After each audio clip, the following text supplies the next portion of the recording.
awal abad 13. Jalaluddin Rumi ini lahirnya 1207 dan nanti meninggalnya tahun 1273. Sufi Jalaluddin Rumi ini terkenal tidak hanya di dunia Islam.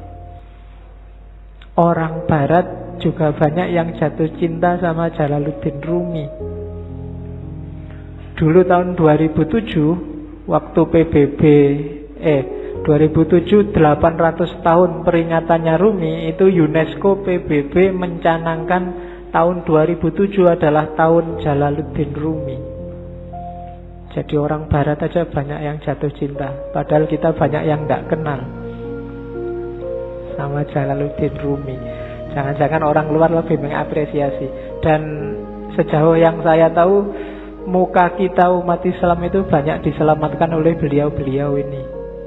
Stigma-stigma negatif Islam yang teroris, Islam yang ngamuan, itu menjawabnya mudah karena ada orang-orang seperti Jalaluddin Rumi ini.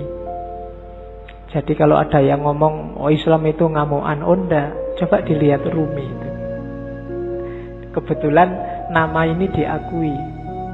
Bahkan Paus Yohanes ke-23 itu menghormati Rumi. Dia bilang, kalau di hadapan Rumi saya harus tunduk dan patuh. Itu mereka. Dan jangan lagi tokoh-tokoh Muslim seperti Iqbal, termasuk juga tokoh Hindu seperti Gandhi, itu idolanya juga Rumi. Di masjid ini juga Rumi kan kita kaji bareng Cak Kus. Ya, semoga, makanya kok lama sekali ya ngaji filsafat ndak ngangkat-ngangkat Rumi. Loh, tiap sekian minggu kalian kan sudah ketemu Rumi. Cuma karena banyak yang minta, ya sudahlah saya angkat di filsafat cintanya. Sebenarnya banyak gagasan-gagasan original dari Rumi, cuma malam ini kita ngomong cintanya saja. Rumi ini ayahnya sendiri itu seorang wali, seorang ulama. Gelarnya Sultanul Ulama. Namanya Syekh Bahauddin Walad. Aslinya dari Balkh, Afghanistan. Afghanistan zaman dulu itu kan masuk wilayahnya Persia. Cuma waktu Rumi umur 3 tahun, Syekh Bahauddin Walad dan keluarga ini pindah ke Konya. Konya itu di satu daerah namanya Rum. Konya ini masih, kalau hari ini wilayah Turki. Makanya karena tinggalnya di daerah Rum, gelarnya, panggilannya Rumi, asalnya dari Rum. Nama aslinya Jalaluddin.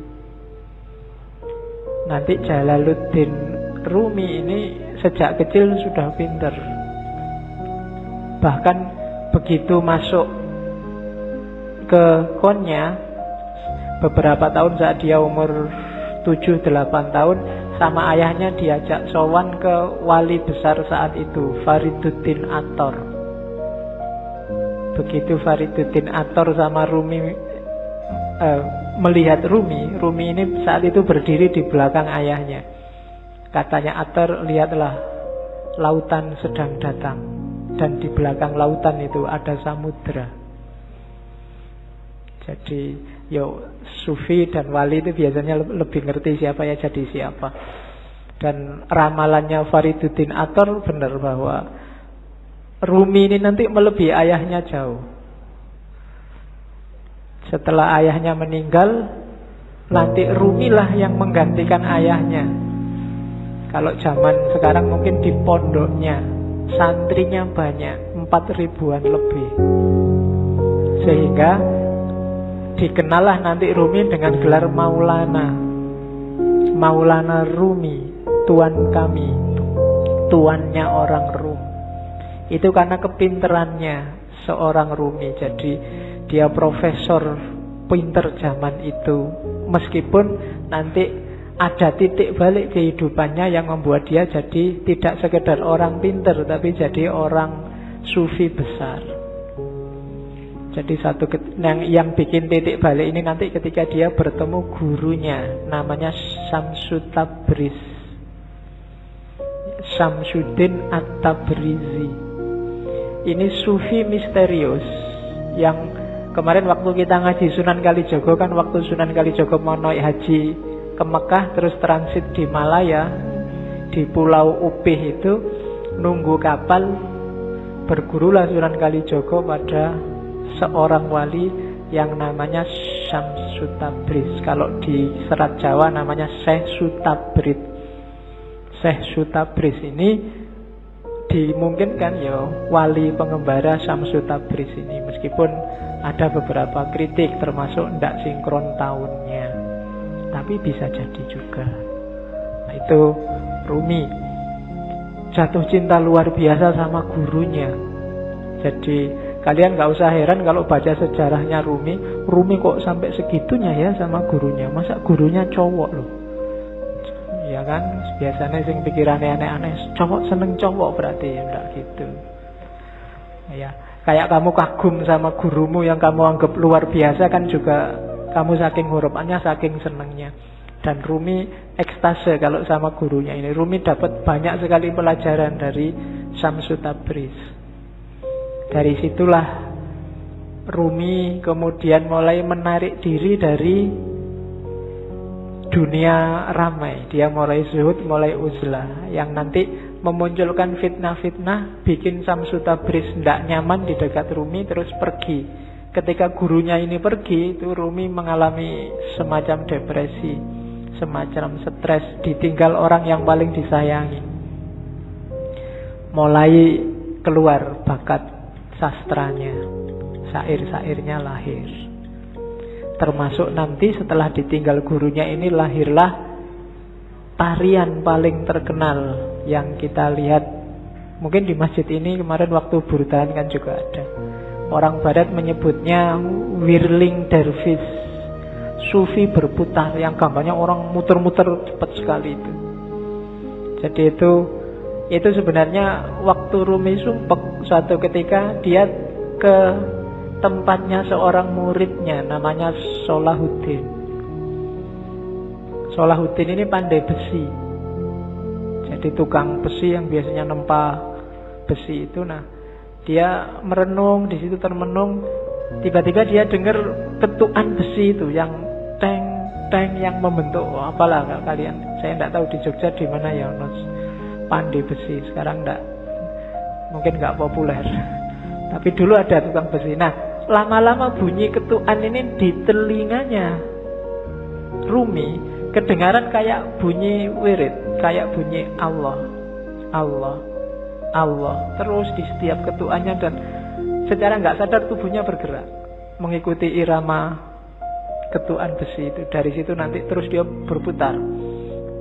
Dari situ nanti lahir whirling dervish yang terkenal dalam torekot yang di torekotnya Rumi itu namanya torekot Maulawiyah. Oke. Jadi torekot yang dikembangkan sesuai ajaran-ajaran Rumi. Ajaran-ajarannya dirumuskan sama sahabatnya yang namanya Syekh Husamuddin. Kalau Rumi dia nulis beberapa kitab besar yang populer, yang kita ngaji di sini sama Cak Kus itu Rubaiyat. Rubaiyat itu 1600 bait syair. Nanti kitab yang dia tulis paling terkenal lagi Diwanu Syamsu Tabriz. Ini pujian-pujian syair tentang gurunya Syamsu Tabriz. Tentang gurunya juga dia tidak cuma nulis diwan, tapi nulis Maqalatus Syamsu Tabriz. Dia juga nulis maktubat. Yang paling terkenal dari Rumi secara internasional juga adalah Masnawi. Masnawi ini bagi beberapa tokoh disebut Qurannya Persia, karena ditulis awal pakai bahasa Persia. 25.000 bait syair didiktekan pada sahabatnya Syekh Husamuddin dalam jangka kurang lebih 15 tahun. Meskipun nggak secara kontinu di tahun-tahun terakhir kehidupannya Rumi. Itu untuk menutupi kerinduannya pada gurunya. Syekh Husamuddin ini sahabatnya yang bertugas mencatat syair-syairnya Rumi. Jangan salah, Rumi itu kalau bersair nggak pakai mikir, nggak pakai nulis. Namanya bil bidah. Jadi kayak orang ngomong tiba-tiba keluarnya syair aja. Jadi dia tidak pakai, kayak kalian kan bikin puisi sak garis keliru dicoret, dihapus, ganti lagi. Kurang indah dihapus. Enggak, kalau Rumi namanya bil bidah, secara langsung. Badihi itu kan langsung. Jadi begitu dia ekstase dia ngomong dan muridnya mencatat. Dari situ lahirlah Masnawi yang 25.000 bait syair. Dan syairnya itu kalau Masnawi coba sekali-sekali dibaca. Saya tahu teman-teman akrab tidak ya dengan warisan-warisan semacam ini.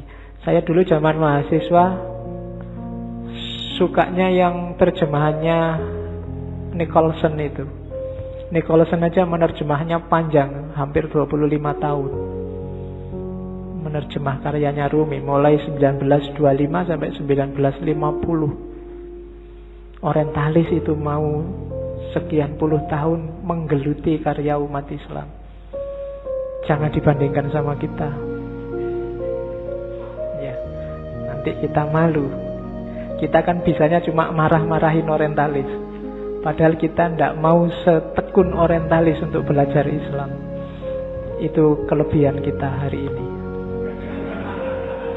Iya, kita kan senengannya nesu. Kalau ada yang nggak cocok dikit marah-marah. Kemarin saya waktu